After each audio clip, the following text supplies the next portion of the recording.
Hello, good morning to you all दोस्तों। आज का हमारा टॉपिक है एंजाइम्स के बारे में। आज हम पढ़ेंगे एंजाइम्स के बारे में कि एंजाइम्स वर्क कैसे करते हैं, वो किस तरीके से हमारे खाने को डाइजेस्ट कराने में मदद करते हैं और डाइजेस्ट होने के बाद फूड किस प्रकार से अब्जॉर्ब होता है।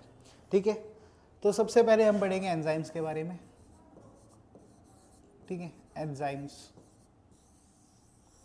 ठीक है, और एंजाइम्स की जो स्टडी होती है बच्चों, उसे हम एंजाइमोलॉजी कहते हैं। क्या कहते हैं उसे? एंजाइमोलॉजी। ठीक है, हम एंजाइम्स की स्टडी करेंगे कि एंजाइम्स होते क्या हैं, एंजाइम्स के क्या कैरेक्टरिस्टिक्स होते हैं, एंजाइम्स का क्या मेथड होता है काम करने का। ठीक है, आपने वर्ड सुना होगा एंजाइम्स। क्लियर है? अच्छा, सबसे पहले एंजाइम्स पाया गया था। ठीक है, तो सबसे पहले ये पाया गया था ईस्ट के अंदर। फर्स्ट कहाँ पे पाया गया था एंजाइम? एंजाइम फर्स्टली पाया गया था कहाँ पे? ईस्ट के अंदर। ठीक है, इसे ये बोला गया था कि substance present in the east. जब उस सब्सटेंस को बाहर निकाला गया, ठीक है, एग्जामिन किया गया, तो उसे हमने नाम दिया एंजाइम्स। ठीक है, एंजाइम की स्टडी को हम लोग क्या कहते हैं? हम लोग कहते हैं एंजाइमोलॉजी। क्या कहते हैं बेटे? एंजाइमोलॉजी। तो सबसे पहले एंजाइम, उसके डाइजेशन के बारे में और उसके एब्जॉर्प्शन के बारे में। तो फर्स्ट हम समझेंगे व्हाट इज एंजाइम। ठीक है, सबसे पहला एंजाइम्स जो होते हैं ना बच्चों, एंजाइम्स ऑर्गेनिक क्या होते हैं बेटा? एंजाइम्स होते हैं ऑर्गेनिक कंपाउंड्स। क्या होते हैं बेटे? Organic compounds. ऑर्गेनिक कंपाउंड्स जो कहाँ पे बनते हैं? लिविंग ऑर्गेनिज्म में। कहाँ पे बनते हैं? लिविंग ऑर्गेनिज्म में। कहाँ पे प्रोड्यूस होते हैं? लिविंग ऑर्गेनिज्म में। किसके लिए? To speed up and regulate the rate of spontaneous biochemical reactions. या फिर ऐसे समझ में आया, मैं चलो सीधा सीधा बताता हूँ। इधर देखो आप, मान लो कोई भी एक केमिकल रिएक्शन हो रही है। चलो सुनो, कोई भी केमिकल रिएक्शन हो रही है। केमिकल रिएक्शन को हम लोग क्या कहते हैं? जो भी हमारी बॉडी में होती है, मेटाबॉलिज्म। क्या कहते हैं बच्चों? मेटाबॉलिज्म। मेटाबॉलिज्म। मेटाबॉलिज्म क्या होता है? मेटाबॉलिज्म होता है केमिकल रिएक्शन, ठीक है, अकरिंग इन आवर बॉडी। कोई भी केमिकल रिएक्शन जो हमारी बॉडी में होती है उसे क्या कहते हैं बच्चों? मेटाबॉलिज्म। अब ध्यान से सुनना, मेटाबॉलिज्म है दो प्रकार का। ठीक है, एक है कैटाबॉलिज्म, ठीक है, और एक है एनाबॉलिज्म। क्या होता है बच्चों? एनाबॉलिज्म। कैटाबॉलिज्म और एनाबॉलिज्म। अब जो कैटाबॉलिज्म है और एनाबॉलिज्म का मतलब क्या होता है? कैटाबॉलिज्म का मतलब होता है कि कोई भी एक लार्ज मॉलिक्यूल होगा। मान लो एक लार्ज मॉलिक्यूल है, लार्ज मॉलिक्यूल, इसको ब्रेक डाउन करना है। क्या करना है? इसको तोड़ना है। किस में तोड़ना है? छोटे छोटे मॉलिक्यूल्स में, स्मॉल मॉलिक्यूल्स में। तो इस लार्ज मॉलिक्यूल को स्मॉल मॉलिक्यूल्स में ब्रेक डाउन करने का काम किसका है बेटे? कैटाबॉलिज्म का। कैटाबॉलिज्म रिएक्शन के अंदर क्या होता है कि एक लार्ज मॉलिक्यूल होगा, वो स्मॉल मॉलिक्यूल्स में ब्रेक डाउन होगा। ऐसे ही बेटा इसका उल्टा है एनाबॉलिज्म। अच्छा, यहाँ से आप याद रखना, सी से याद रखना ना, कट करना मतलब छोटा करना, तो ठीक है। और यहाँ से याद करने ना, ए से बेटा एनाबॉलिज्म में ऐड करना। क्या करना? ऐड करना। तो ये उल्टा होगा इसका। इस रिएक्शन के अंदर क्या होगा कि जो छोटे छोटे मॉलिक्यूल्स होंगे, स्मॉल मॉलिक्यूल्स होंगे, मान लो ये स्मॉल मॉलिक्यूल्स है, small molecules, in small molecules को जोड़ करके एक लार्ज मॉलिक्यूल बनाना। क्या बनाना? एक लार्ज मॉलिक्यूल बनाना। क्या कहलाता है? एनाबॉलिज्म। क्या कहलाता है? एनाबॉलिज्म। मैं एग्जांपल देता हूं आपको। जैसे कैटाबॉलिज्म में सुनो, जैसे कैटाबॉलिज्म का एग्जांपल है कैटाबॉलिज्म। ठीक है, कैटाबॉलिज्म में क्या था बेटा? एक लार्ज मॉलिक्यूल को स्मॉल मॉलिक्यूल में तोड़ रहे थे, लार्ज को किस में तोड़ रहे थे? छोटे छोटे मॉलिक्यूल्स में। अब जैसे मान लो प्रोटीन है, आप सबको पता होगा प्रोटीन है। प्रोटीन एक क्या है? अमीनो एसिड से बना होता है, अमीनो एसिड की एक चेन है। ठीक है, माने कि प्रोटीन क्या है बेटा? एक पॉलीपेप्टाइड चेन है। क्या है? पॉलीपेप्टाइड चेन है। इसे पॉलीपेप्टाइड चेन क्यों कहते हैं बेटा? ध्यान से सुनना, जो प्रोटीन है ना, वो अमीनो एसिड से बना होता है। किससे बना होता है? अमीनो एसिड से। और वो अमीनो एसिड इस तरीके से चेन में प्रेजेंट होते हैं बेटे।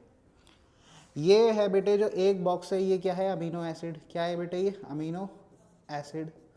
ऐसे बहुत सारे अमीनो एसिड होते हैं, ये भी अमीनो एसिड, ये भी अमीनो एसिड, ये भी अमीनो एसिड, ये सारे के सारे क्या है बेटा, अमीनो एसिड। ये अमीनो एसिड आपस में क्या है, एक बॉन्ड से जुड़े हुए। किससे जुड़े हुए, बॉन्ड से। अब ये जो बॉन्ड होता है बेटा, इसी बॉन्ड को, एक सेकेंड बेटा, ये जो बॉन्ड होगा बेटा, इसी बॉन्ड को हम लोग कहते हैं पेप्टाइड बॉन्ड। क्या कहते हैं, पेप्टाइड बॉन्ड। अब जो ये पेप्टाइड बॉन्ड होता है बेटा, ये क्या होता है, एक से ज़्यादा होता है। देखो यहाँ पे एक पेप्टाइड बॉन्ड, यहाँ पे दूसरा पेप्टाइड बॉन्ड, यहाँ तीसरा, और ये स्ट्रक्चर ऐसे सो ऑन चलता रहता है, ठीक है। अब बेटे जो ये लंबी सी चेन बन रही है, इसमें एक से ज़्यादा पेप्टाइड बॉन्ड है, इसलिए इसको बोलते हैं पॉलीपेप्टाइड चेन। प्रोटीन किससे बना हुआ है, पॉलीपेप्टाइड चेन स्ट्रक्चर से। अब कैटाबॉलिज्म क्या कहता है कि ये एक बहुत बड़ा जो लार्ज मॉलिक्यूल है, ठीक है। कैटाबॉलिज्म क्या कहता है, जो ये लार्ज मॉलिक्यूल है इसको किस में तोड़ना बेटे, स्मॉलर मॉलिक्यूल्स में तोड़ना। अब ये जो पॉलीपेप्टाइड चेन है, जो प्रोटीन है, इसको हम ब्रेक डाउन करेंगे। क्या करेंगे, ब्रेक डाउन करेंगे इस प्रकार से। और ब्रेक डाउन करने के बाद हमें इससे क्या मिलेगा, सबसे छोटा प्रोडक्ट क्या है इसके पास, सबसे छोटा प्रोडक्ट है बेटा इसके पास क्या, अमीनो एसिड्स। जब प्रोटीन को तोड़ेंगे तो हमें क्या मिलेगा, अमीनो एसिड, अमीनो एसिड्स। जब प्रोटीन को तोड़ा जाएगा तो हमें सबसे छोटा प्रोडक्ट क्या मिलेगा, अमीनो एसिड्स मिलेंगे। क्या मिलेगा, अमीनो एसिड्स मिलेंगे। लेकिन एक बात सुनो, अब ये जो केमिकल रिएक्शन हुई है ना कि लार्ज मॉलिक्यूल से स्मॉलर मॉलिक्यूल, ये क्या था, लार्ज मॉलिक्यूल था। ये क्या था बेटा, लार्ज मॉलिक्यूल था। इससे क्या है, स्मॉलर मॉलिक्यूल सबने तोड़े हैं। कौन सी रिएक्शन है, कैटाबॉलिज्म, कैटाबॉलिज्म।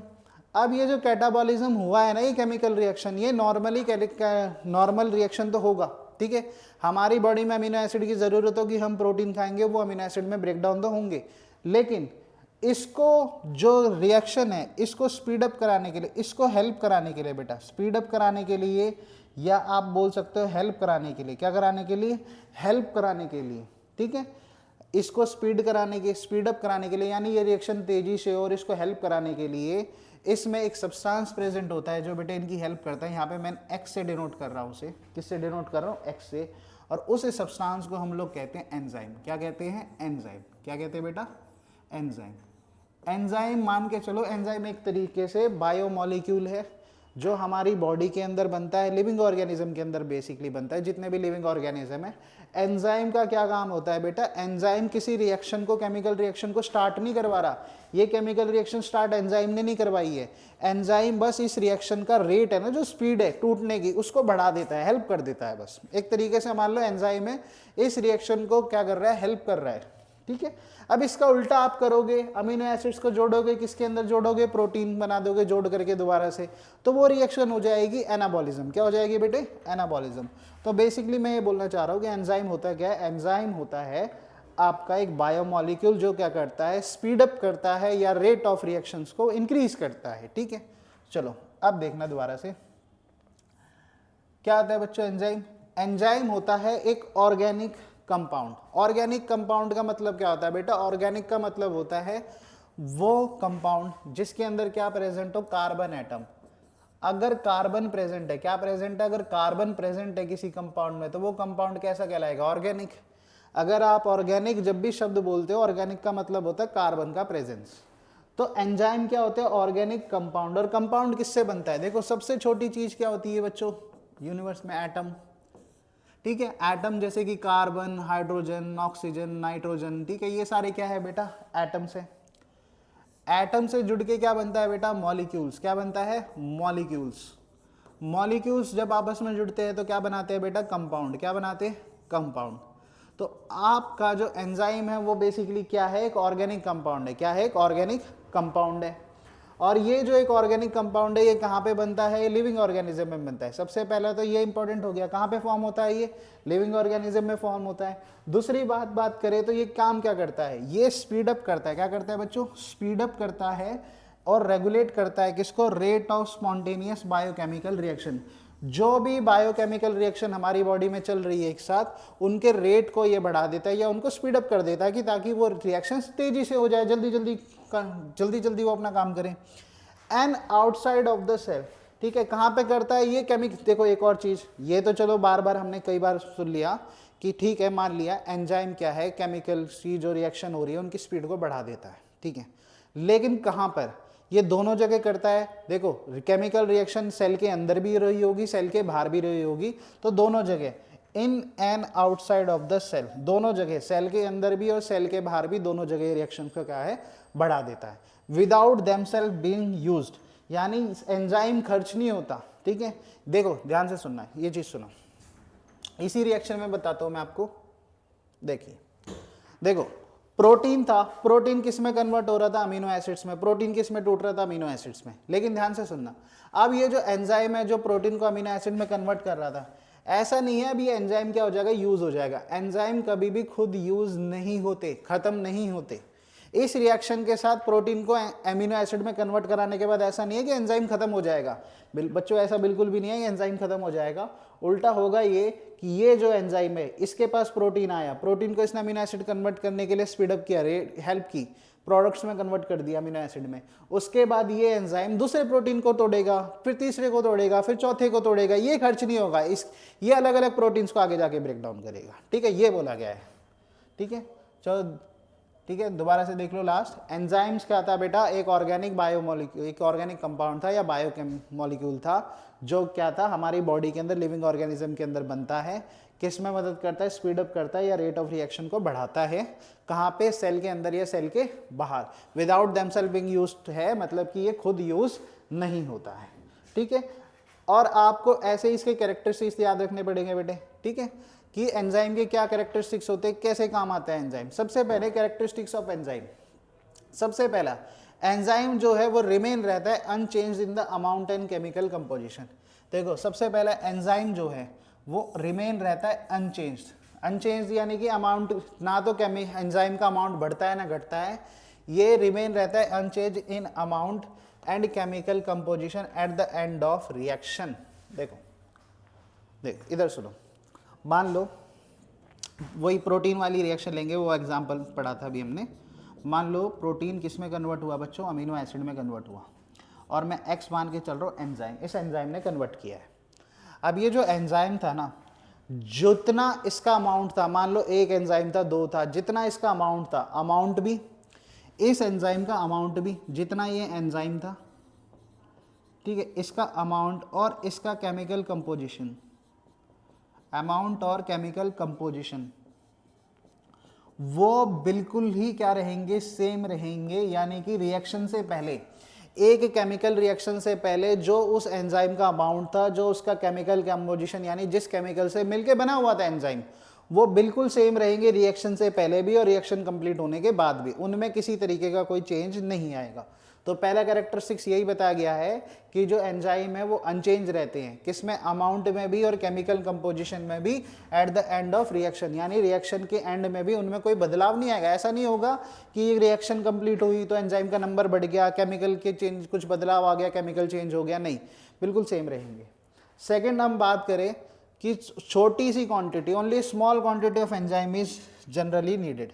देखो इसका मतलब ये है बेटा कि ऐसा बिल्कुल भी नहीं है कि मान लो कि, मान के चलते हैं, चलो मान लो 100 प्रोटीन है, तो आपको 100 प्रोटीन को अमीनो एसिड में तोड़ने के लिए 100 एंजाइम की ज़रूरत नहीं है, क्योंकि एंजाइम खर्च होते ही नहीं है। जब एंजाइम खर्च नहीं होते, इसका मतलब है कि आपको बहुत स्मॉल क्वांटिटी में चाहिए एंजाइम, थोड़े एंजाइम चाहिए। वो थोड़े से एंजाइम क्या करेंगे, सारे के सारे प्रोटीन्स को बारी बारी करके क्या करेंगे, स्पीड ऑफ रिएक्शन को बढ़ा देंगे और उनको मेटाबॉलिज्म करने में मदद करेंगे, ठीक है। दोबारा सुन लो, एंजाइम खर्च नहीं होते, खर्च नहीं होते इसका मतलब जितना आपको प्रोडक्ट बनाना है जरूरी नहीं है उतने एंजाइम होने चाहिए। एंजाइम लिमिटेड अमाउंट में होते, जितने होते वो अपना काम कर लेते हैं। क्लियर है? चलिए नेक्स्ट है बच्चों, enzyme does not alter the position of equilibrium in a reversible reaction, it only hastens the progress to approach to equilibrium. देखो चलो मैं बताता हूँ, अच्छे से सुनो ध्यान से। एक बार ये रिएक्शन दोबारा, इस रिएक्शन पे बार बार विजिट करना पड़ेगा हमें। देखो सुनो ध्यान से, देखो मान लो ये प्रोटीन था, क्या था ये, प्रोटीन। अब इस प्रोटीन में ना मैं मान के चलता हूँ 110 अमीनो एसिड है। कितने 110 अमीनो एसिड है। कितने अमीनो एसिड है, 110 अमीनो एसिड की चेन है। कितने की, 110 अमीनो एसिड चेन में बने हुए, लंबी सी चेन है, उसमें कितने अमीनो एसिड है बेटा? 110 है। अब ये कहता है कि भैया ये कैरेक्टरिस्टिक्स की जो एंजाइम है ना, जिस भी सब्सटेंस को मेटाबोलाइज करवाने में मदद करेगा, यानी कि प्रोटीन को तोड़ने में मदद कर रहा है, अमीनो एसिड में कन्वर्ट करा रहा है, तो ना तो उसमें प्रोडक्ट में कोई भी चेंज लाएगा उसकी क्वांटिटी में, ना तो इस रिएक्शन के बैलेंस को ये बिगाड़ेगा। देखो कोई भी केमिकल रिएक्शन होती है वो बैलेंस पे टिकी होती है। बैलेंस पे कैसे? जैसे जितना प्रोटीन था, ठीक है, जितने उसमें अमीनो एसिड थे, जब प्रोटीन टूटेगा तो 110 अमीनो एसिड थे चेन में, तो 110 अमीनो एसिड ही मिलेंगे। इसका मतलब ये एंजाइम जब इसको स्पीड ऑफ रिएक्शन को बढ़ाता है तो इसके दौरान ये केमिकल रिएक्शन में किसी तरीके का कोई चेंज नहीं लाता, ये बैलेंस में कोई भी दिक्कत नहीं लाता। यानी कि इक्विलिब्रियम है ना, इक्विलिब्रियम का मतलब होता है बेटे बैलेंस, ठीक है, कि जो एंजाइम होता है वो इक्विलिब्रियम में कोई चेंज नहीं लाता, यानी कि जितना इधर सब्सटेंस होगा उतना ही प्रोडक्ट बनेगा, यानी कि जितने अमीनो एसिड इधर है उतने ही अमीनो एसिड इधर निकलेंगे, ठीक है बेटे। ऐसा नहीं है कि एंजाइम ने कुछ अमीनो एसिड अपने पास रख लिए, यानी कि एंजाइम केमिकल रिएक्शन के बैलेंस में कोई भी फेरबदल नहीं करता, जितना सब्सटेंस के पास जो भी होगा अमाउंट, वही बेटे रिएक्शन के कंप्लीट होने के बाद उतना ही, ठीक है, प्रोडक्ट बन के निकलेगा, ठीक है, ये बात ध्यान रखना। क्लियर है? तो दोबारा से पढ़ते हैं, वो एंजाइम सबसे पहले अल्टर नहीं करता पोजीशन ऑफ इक्विलिब्रियम। इक्विलिब्रियम का मतलब क्या होता है बेटे? बैलेंस।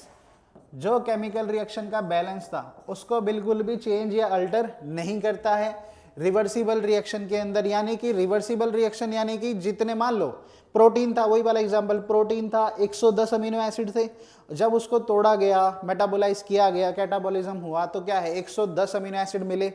अब मैं उसको 110 को दोबारा जोड़ के प्रोटीन बना सकता हूँ। अब जो लंबी सी चेन बनेगी ना, वो भी 110 अमीनो एसिड की ही बनेगी।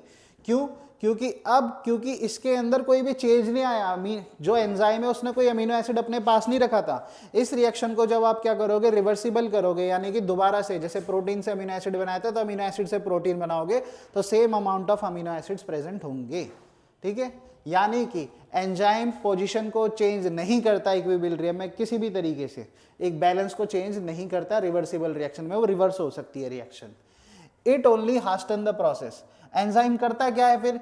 ये केवल और केवल हास्टन द प्रोसेस, यानी कि ये सिर्फ प्रोसेस को क्या बनाता है, तेज करता है। हास्टन का मतलब आप मान लो स्पीड अप, ठीक है। हास्टन का मतलब क्या है बेटा? Speed up. ये केवल और केवल रिएक्शन को क्या करता है, स्पीड अप करता है, तेज करता है।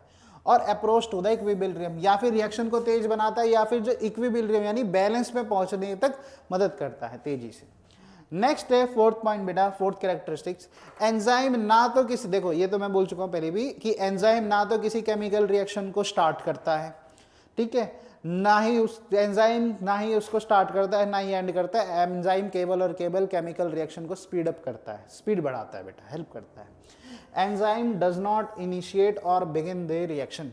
एंजाइम ना तो इनिशिएट करेगा, ना रिएक्शन को क्या करेगा बेटे, चालू करेगा, ठीक है।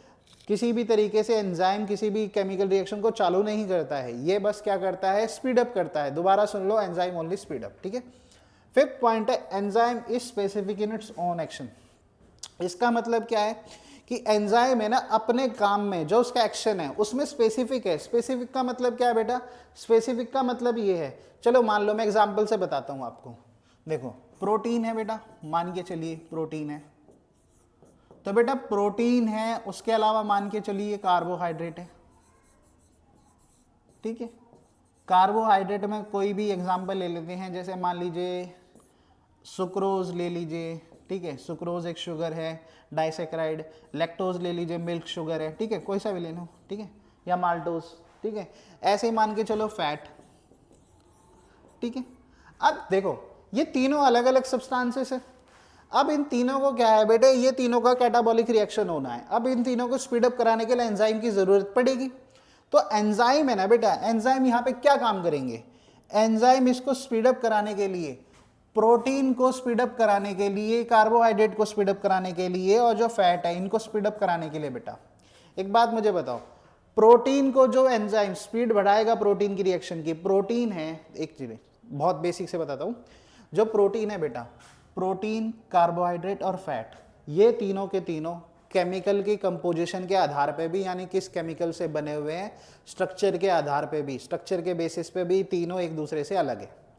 ठीक है, ये तीनों एक दूसरे से अलग है बेटे, सेम होते तो एक ही कैटेगरी में आते हैं। प्रोटीन, कार्बोहाइड्रेट और फैट एक दूसरे से बिल्कुल अलग है। अब जब अलग है, इनका केमिकल कंपोजिशन भी अलग है, स्ट्रक्चर भी अलग है। अगर ये इतने अलग है तो इनको स्पीड अप कराने के लिए जो एंजाइम चाहिए वो भी अलग अलग होंगे।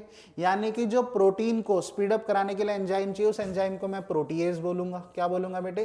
प्रोटीएज। ये एंजाइम वो होगा जो क्या करेगा, प्रोटीन की इस केमिकल रिएक्शन को स्पीड अप करेगा। जो बेटे कार्बोहाइड्रेट को करता है, मैं अलग अलग नाम होते हैं बेटे एंजाइम के, जैसे कार्बोहाइड्रेट सुक्रोज को स्पीड अप कराने वाला एंजाइम सुक्रेज, लैक्टोज को करवाने वाले का एंजाइम का नाम लैक्टेज। ठीक है, फैट को करवाने वाले का नाम क्या है बेटे? फैट को करवाने का नाम है लाइपेज। ठीक है, अगर कार्बोहाइड्रेट कंप्लीट की बात करें तो कौन करता है बेटे? अमाइलेज। कौन करता है? अमाइलेज। ठीक है, ध्यान से सुनिए जो मैं बताना चाह रहा हूं। मैं ये बोल रहा हूं प्रोटीन को स्पीड अप कराने के लिए अलग एंजाइम चाहिए, कार्बोहाइड्रेट को क्या कराने के लिए, स्पीड अप कराने के लिए अलग एंजाइम चाहिए, और कार्बोहाइड्रेट में भी जो शुगर के अलग अलग टाइप है उनको स्पीड अप कराने के लिए अलग अलग एंजाइम चाहिए। ऐसे ही फैट को स्पीड अप कराने के लिए अलग एंजाइम चाहिए। इसका मतलब एंजाइम है वो अपना स्पेसिफिक काम करता है। यानी कि जो प्रोटीएज एंजाइम है, जो अमाइलेज एंजाइम है, ये दोनों अपना अपना काम करेंगे, सारे वो काम नहीं करेंगे, स्पेसिफिक काम करेंगे। स्पेसिफिक का मतलब है कि प्रोटीएज अगर प्रोटीन की रिएक्शन में मदद करता था तो प्रोटीन के में ही करेगा, कार्बोहाइड्रेट वाला अगर कार्बोहाइड्रेट में करता था तो यही काम करेगा, फैट वाला फैट की रिएक्शन में ही हेल्प करेगा। ठीक है, आया समझ बच्चों? चलो ये पॉइंट हो गया। एंजाइम स्पेसिफिक होते हैं अपने एक्शन में। चलो ये पॉइंट हो गया, एंजाइम स्पेसिफिक होते हैं अपने एक्शन में। ठीक है, 6 पॉइंट।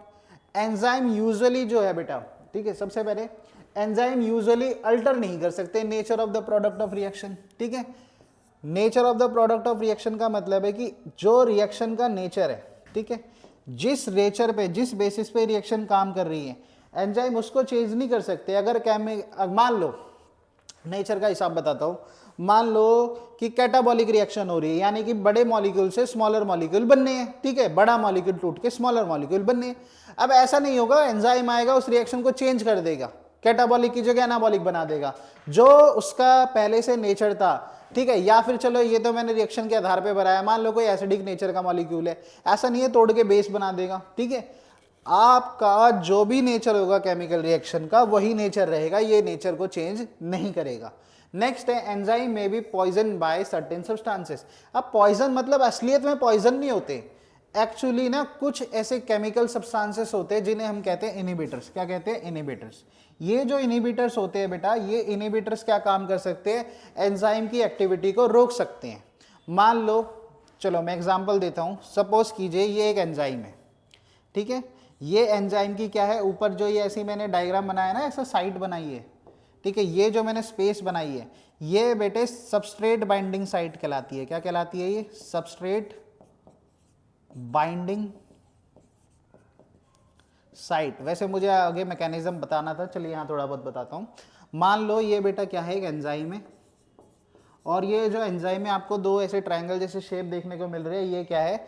ये एंजाइम है, वो जगह है जहां पे आके एक सबस्ट्रेट या सब्सटेंस जुड़ता है जिसको स्पीड अप कराना है, जिसको तोड़ने में मदद करनी है। ठीक है, जिसकी स्पीड अप रिएक्शन बढ़ानी है। देखिए, मान लो कोई ये अब एक सबस्ट्रेट है इस शेप का, और ऐसा शेप क्यों बनाया, मैं दोबारा बता रहा हूं। एंजाइम जो होते हैं ना बेटा, वो होते हैं स्पेसिफिक। क्या होते हैं? स्पेसिफिक। स्पेसिफिक का मतलब प्रोटीन वाला एंजाइम किससे रिएक्ट करता है? प्रोटीन से ही करता है। कार्बोहाइड्रेट वाला कार्बोहाइड्रेट कैसे करता है? प्रोटीन का शेप अलग है, तो प्रोटीन को जो रिएक्ट करने वाला एंजाइम है उसका शेप भी कैसा होगा? प्रोटीन के लिए ही बना होगा। मान लो एक ऐसा सब्सटेंस है, उसके लिए एंजाइम बना हुआ है, और इस एंजाइम में यही सब्सटेंस फिक्स होगा। तो ये आया और यहां पे क्या हो गया बेटा? इस तरीके से फिक्स हो गया। और आगे जाके इस एंजाइम ने क्या किया बेटा? ये एंजाइम तो एज इट इज था, एंजाइम कभी खर्च नहीं होता, एंजाइम एज इट इज अभी भी ऐसा ही है। लेकिन इसके पास क्या आया था? इसके पास जो सब्सटेंस आया था, वो सब्सटेंस इसने क्या कर दिया बेटे? उसने सबस्ट्रेट था, सब्सटेंस था, सबस्ट्रेट मतलब क्या था? सब्सटेंस था।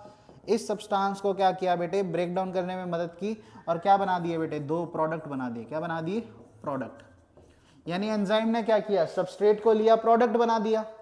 ठीक है, ये तो नॉर्मल रिएक्शन होती है, मैकेनिज्म ऑफ रिएक्शन में आगे बेटे जो मैकेनिज्म है ना इसका मेथड है उसमें और डिटेल में बताऊंगा आपको। लेकिन अभी समझो कि जो एक एंजाइम है वो क्या करता है, सबस्ट्रेट को प्रोडक्ट में तोड़ देता है, मदद करता है इसको तोड़ने की, स्पीड अप करा देता है। लेकिन इमेजिन करो अगर ये एंजाइम है, मान लो दोबारा से ये एक एंजाइम है, यहाँ पे ना सब्सटेंस की जगह मान लो क्या जुड़ जाता है, यहाँ पे सब्सटेंस की जगह ना कोई हम लोग क्या है एक इनहिबिटर देते हैं। इनहिबिटर यानी कि ऐसा सब्सटेंस देते हैं जो एंजाइम की इस साइट को क्या कर देता है, बंद कर देता है। जब एंजाइम की वो साइट ब्लॉक हो गई जहां पे आगे सब्सटेंस जुड़ते थे बेटे, ठीक है, एंजाइम की मान लो ये वाली साइट क्या हो गई, ब्लॉक हो गई, ये ब्लॉक हो गई, यहाँ पे आके क्या जुड़ते थे, यहाँ पर आके जुड़ते थे वो सब्सटेंस जो आगे जाके प्रोडक्ट में कन्वर्ट होते थे।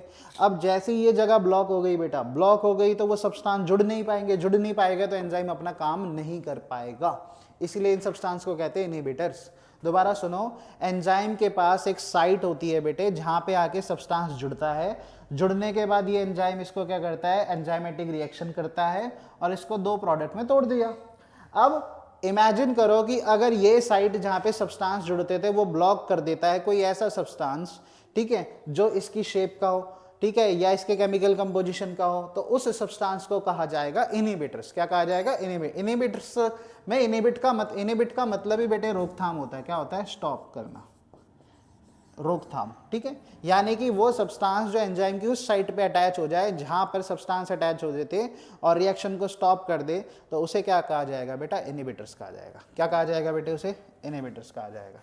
ठीक है, नेक्स्ट, जो बेटे एंजाइम होता है ना, enzyme catalyzes reaction in the substance on which the substance is called substrate. During the reaction the substrate gets converted into products. बेटे वही लाइन दोबारा मैं बताता हूँ आपको, देखिए सुनिए ध्यान से सुनने वाली चीज। ये एक बेटे एंजाइम है,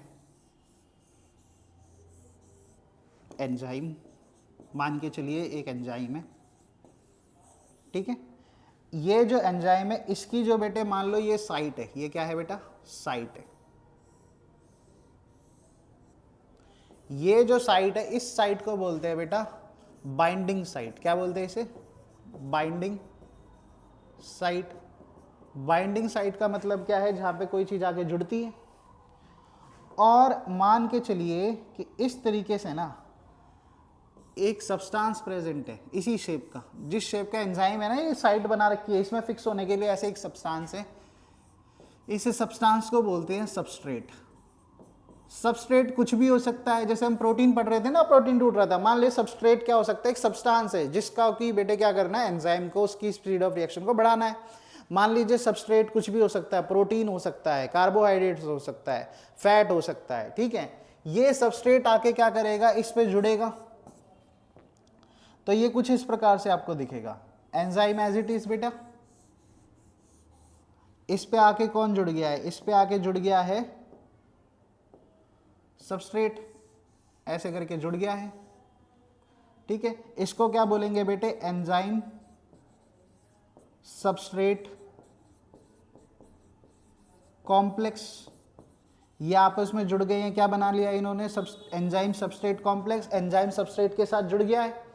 जुड़ने के बाद क्या होगा बेटा, ये एंजाइम क्या करेगा, इसको कैटेलाइज करेगा।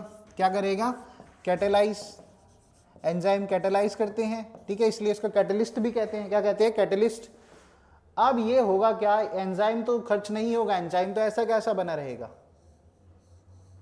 ठीक है। लेकिन इस एंजाइम ने बेटे क्या कर दिया कि जो इसके पास सबस्ट्रेट आया था उसको दो प्रोडक्ट में कन्वर्ट कर दिया, ठीक है। ये दोनों क्या कहलाएंगे बेटे, प्रोडक्ट। क्या कहलाएंगे, प्रोडक्ट। तो बेटे जो लास्ट का कैरेक्टरिस्टिक्स था ना, वो ये कहना चाह रहा था कि जो सब्सटेंस एंजाइम के पास बाइंड होने के लिए आता है उसे तो कहते हैं हम सबस्ट्रेट, और सबस्ट्रेट टूटता किस में है बेटे, प्रोडक्ट्स में। किस में टूटता है, प्रोडक्ट्स में, ठीक है।